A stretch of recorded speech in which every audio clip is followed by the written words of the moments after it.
This is Richard Stup with the Cornell Ag Workforce Development Program. I'm here to talk with you today about important changes to New York farm labor laws that took place in 2020. These are changes to last year's laws. And a quick disclaimer, this material is for educational purposes only. It is not legal advice, and you need to talk to a competent labor attorney if you have specific questions.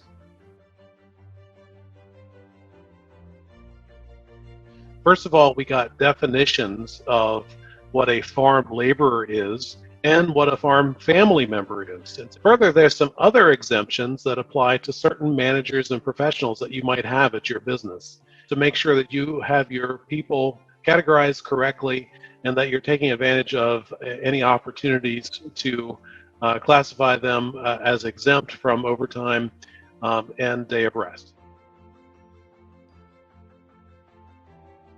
So this definition of a family member has three pieces. Consanguinity, blood relations or affinity, that's the marital relations. So it could be adoption or it could be marriage. So by law, it has to be within the third degree. And that is essentially up to your great-grandparents and down to your grandchildren and then over to your nieces and nephews, of course, covering your brothers and sisters. Familial obligation is a new term put forward in this law.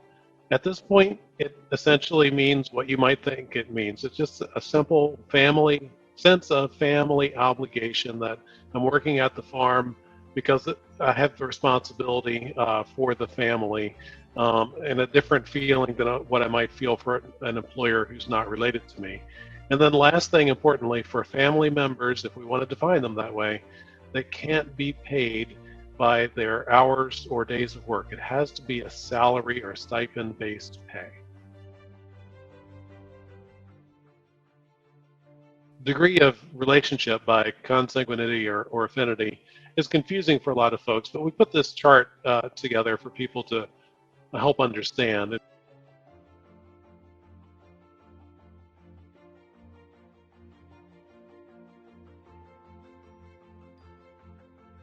You can see where to start. That's you and your relationships if you're the farm owner. And you can see that your parents are 1 degree separated from you, your children are 1 degree separated from you, but your brothers and sisters are 2 degrees because you're related to them through your parents. And by the same token, their children, your nieces and nephews, are separated from you by 3 degrees because there's 2 other people between you and them. So that's simply how that works. Overtime and day of rest, there are a few other exemptions, possible exemptions from these requirements.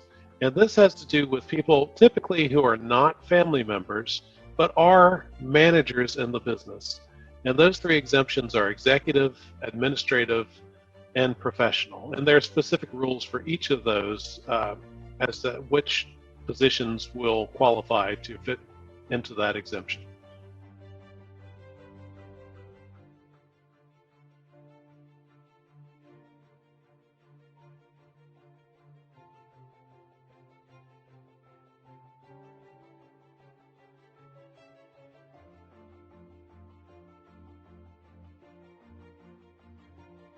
And you can see with this flow chart, starting at the top, the 2 tracks, the family member track is to the left, the professional or managerial track is to the right. And you can follow that through and make a series of decisions to determine if an employee is eligible to either be a family member or a manager who is exempt from overtime and day of rest. If you have a manager who's being paid by salary, there are minimum wages for those positions as well, and this points out what those are. For most of the state, for this year, we have a minimum salary wage of $885 per week, and that will go up at the end of the year to $937.50 per week. That's another requirement to be aware of.